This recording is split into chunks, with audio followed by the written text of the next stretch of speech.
story begins in 2007 in the city of Seoul, where some gangsters open their smuggling boat in the sea and discover the chopped-up dead body of a man inside it. At the same spot, a boy named Lee is sitting there holding a knife, the one who committed the murder. And with this, Lee enters the world of crime. The story then moves 10 years ahead to 2017, where we see three major gang leaders in the city of Gangneung. All three belong to the same crime family, and their names are Kim, Choi, and Andy. Each of them runs gambling, smuggling, and real estate businesses in different areas of the city, and none of them interferes in the other's territory. One day, Kim is at a beach with his men, brutally beating one of his rival businessmen by hanging him upside down from a JCB machine. At that moment, his most trusted man and bodyguard, Kang, informs him that the police are about to raid Andy's hideout because drugs are being sold there. Hearing this, Kim immediately reaches the place and meets the police team leader, Inspector Bang, who happens to be his old friend. Kim confidently assures Bang that none of his associates are involved in drug dealing anywhere in the city. After the police leave, Kim personally goes inside the place and finds several young boys and girls in a drugged state. Furious, he beats them up and throws them out. Just then, Andy arrives, clearly upset that Kim interfered in his territory. However, Kim explains that if he hadn't arrived on time, the police would have sealed the place after discovering the drugs. When Andy still refuses to calm down, Kim takes him to Choi. The three sit together, and Kim and Choi remind Andy that they are like brothers and that their crime families have never supported the drug business. That is why Andy should stay away from it. But Andy argues that the business is extremely profitable and accuses them of being jealous of his success. At that moment, the boss of the South Korean mafia,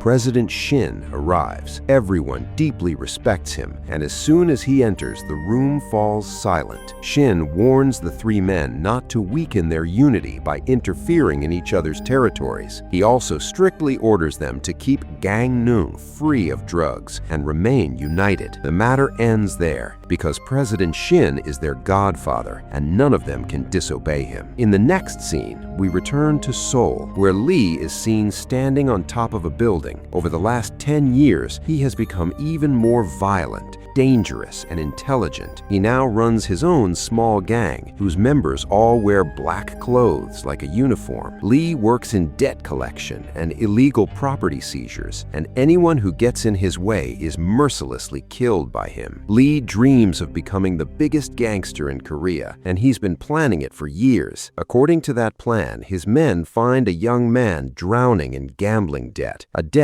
Lee has been assigned to recover. Lee takes the boy to his boss, the man who hired him years ago. There, Lee tells him that he is tired of doing small jobs and reminds him that he has already committed 8 to 10 murders for him free of cost. In return, he now wants a share in the resort project being built in Gangneung City. Gangneung is the same city controlled by President Shin and his three trusted men, and every major gangster in Korea has invested money in the massive resort under construction there. Hearing Lee's demand, his boss insults him and reminds him that he is nothing more than a servant. But Lee is not used to hearing no. So, right in front of his boss's wife, he stabs him to death with a knife. His wife is horrified, but Lee spares no one and kills her too. Sometime later, when the police arrive, all of Lee's boss's men are found dead on the ground floor, while upstairs lie the bodies of the boss and his wife. Meanwhile, the boy, burdened with gambling debt, takes the blame for all the murders using Lee's knife. In exchange, all his debts are forgiven, and the police never suspect Lee. This incident reveals that Lee is not just a violent gangster, he is also an extremely clever and calculating mastermind. In the next scene, we see President Shin calling Kim to meet him at his house. He takes Kim to his massive 200-acre resort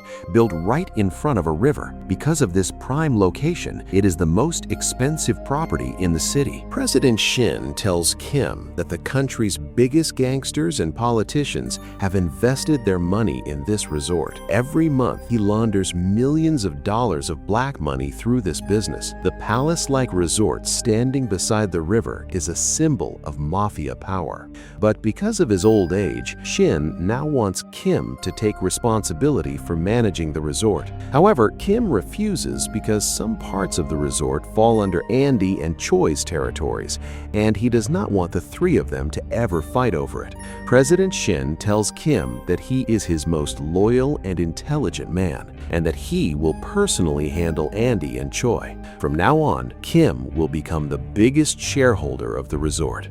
After this, 70% ownership of the resort is transferred to Kim's name. In the next scene, we see a gangster named Seo Kona in Seoul waiting inside Lee's office. Seo Kona is furious about the murder of his boss and his boss's wife, and he strongly suspects Lee. However, he has no evidence against him. Meanwhile, Lee acts completely normal in front of him and says that his boss trusted him deeply. Because of that trust, before dying, his boss transferred some shares of the Ganglung Resort to Lee's name. That is why he is going there tomorrow to protect his ownership rights. The next day, Lee arrives in Ganglung City from Seoul, along with two of his men, and enters the same resort where Kim and his men meet him. Lee tells Kim that he has come from Seoul and owns a small portion of the resort. He asks Kim if they can talk privately. Kim takes him to a shack built in front of the beach and offers him a drink. There, Lee introduces himself and explains that he used to work in debt collection, a business where he never suffered losses. Whenever people failed to repay him on time, Lee would remove organs from their bodies and sell them on the black market. But now, he says he wants to leave that life behind, quit Seoul, and settle down here. Kim quietly listens to everything and then tells Lee that his share in the resort is extremely small, while Kim himself owns 70% of it. Therefore, Lee should never interfere in the resort's operations. In return, his share of the profits will be delivered to him every month. Hearing this, Lee calmly agrees and casually drops his cigarette into the bowl of food placed in front of him. Outside, Lee's two men also appear strange and unfriendly. When Kang tries to talk to them, neither of them responds. After this, everyone gathers for a gang family function where Andy also arrives. He is extremely angry because even though the resort is located in his territory, President Shin still handed ownership to Kim. Furious about this decision, Andy kicks a table in anger and storms out with his men. In the next scene, we meet a beautiful girl named Han, who is staying in a hotel room with Lee. Han's family had borrowed money from Lee, but failed to repay it on time. Because of that, Lee has forced Han to become his mistress. Han genuinely likes Lee, but Lee's mind is completely focused on taking control of the resort and the city. That is why he takes Han with him to President Shin's house. Lee already knows that President Shin is the true ruler behind the resort and the city's mafia network, and that he is the only person capable of keeping all the gangs united. So after talking to him for a while, Lee suddenly betrays him and stabs him with a knife. Then, forcing Shin onto his knees, Lee slits his throat. Just like before, Lee puts the blame for the attack on his debtor, Han. Han knows very well how violent Lee truly is, and out of fear, she falsely confesses to planning the attack on President Shin. President Shin is rushed to the hospital in extremely critical condition. Seeing him there deeply hurts Kim, because Shin was like a father to all of them. From the hospital, Kim goes straight to the police station and attacks Han in anger, but Officer Bang stops him. Officer Bang calms Kim down and explains that a fragile girl like Han could never carry out such a brutal attack on President Shin. He also reveals that Han arrived here from Seoul just yesterday with a gangster named Lee, and he strongly suspects that Lee is the real attacker. That same night, President Shin dies from his injuries. Every big big and small gangster in the city attends his funeral because he was deeply respected in the mafia world. Kim, Choi, and Andy are devastated by Shin's murder, and when Kim tells them about Lee, the three of them swear that they will kill him in the most painful way possible. After this, the gangster from Seoul named Seo Kona arrives with his lawyer to meet Kim. He tells Kim that just like President Shin,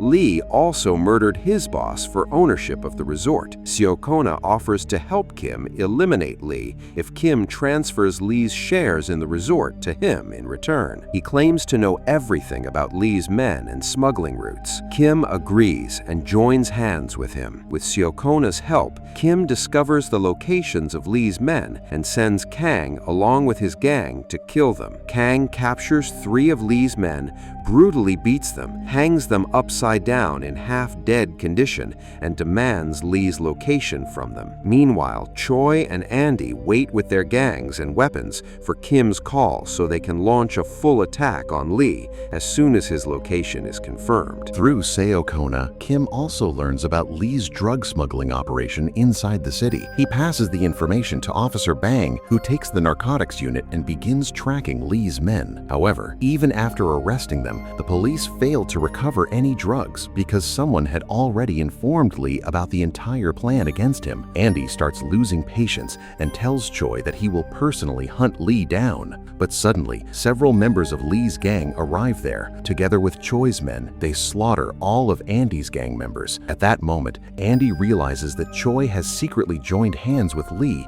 because he no longer wanted to share power and profits with anyone else. Andy is heartbroken by this betrayal. Choi repeatedly stabs Andy with a knife, and at the exact same time, after receiving Lee's signal, Lee's old gang from Seoul launches simultaneous attacks on all of Kim and Andy's hideouts. The entire city erupts into gang warfare, and almost all of Kim and Andy's gang members are wiped out in the surprise attack. Andy believes that Kim has also betrayed him just like Choi did. Before dying, he calls Kim and says that he never expected such betrayal from him because the 3 of them were like brothers.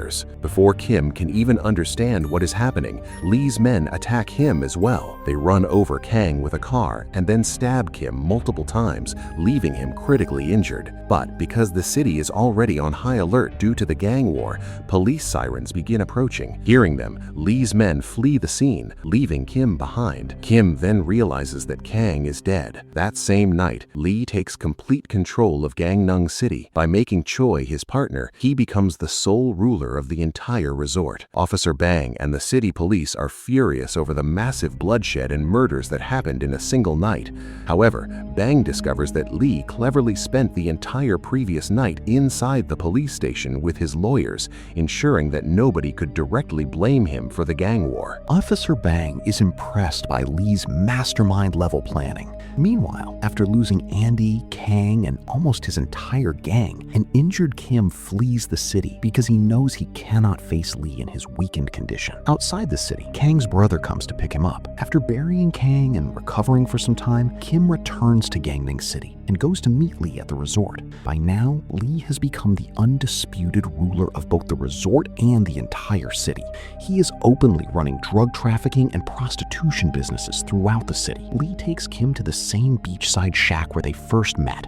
There, Kim asks Lee for work. He tells him that he is willing to accept Lee as his boss and that he does not want to leave the city, so he asks Lee to make him a small partner, just like Choi once was. Lee gives Kim responsibility for managing the resort casino. After this, Officer Bang secretly meets Kim and asks him not to seek revenge because he doesn't want another gang war in the city. Bang assures Kim that as soon as he gets proper evidence, he will put Lee in prison for a very long time. But Kim already has a plan prepared in his mind. He begins gathering Kang's brother and the few gang. However, it turns out to be a trap. Kim and Seo Kona's men ambush Lee's gang members, slaughter them, and even burn several of them alive. Secretly, Seo Kona had ordered his his men that after killing Lee, they should betray and kill Kim as well, so that he could become the sole owner of the resort. But after being betrayed once already, Kim trusts no one anymore. As soon as Lee's men are wiped out, Kim orders Kang's brother to kill Seo Kona and all his soldiers too. Officer Bang then receives news that another gang war has broken out in the city. To stop the violence, he creates a fake arrest warrant and, along with a few officers, arrests Lee from his office. Before Bang can reach the police station, Kim and his gang block the police vehicle and demand that Lee be handed over to them. Bang tells Kim that he respects him, but if Kim interferes with his duty, he will be forced to take action against him as well. Kim and his men eventually step aside. As they continue driving, Bang tells Lee that he plans to leave him at the shipping port so that he can escape the city that very night. Otherwise, Bang says, he will personally kill him in an encounter because he wants no more violence in the city. Lee immediately realizes that the arrest warrant was fake and that Bang never intended to take him to the police station. So, Lee pulls out a knife hidden inside his shoe and attacks Bang and the police officers. Their vehicle flips over on the road, leaving everyone badly injured. Lee steps out of the overturned car, lights a cigarette, and looks toward Kim and his gang standing in the distance. He makes it clear that he has no intention of running away. Kim's men rush toward Lee. Armed with only a knife, he fights all of them alone. Even after taking severe injuries, he brutally cuts and wounds nearly everyone around him. But by the time he finally reaches Kim, he is already too weak and badly injured to even touch him with his knife. Kim beats him mercilessly and throws him onto the road. After a brutal beating, Lee finally drops to his knees in front of Kim.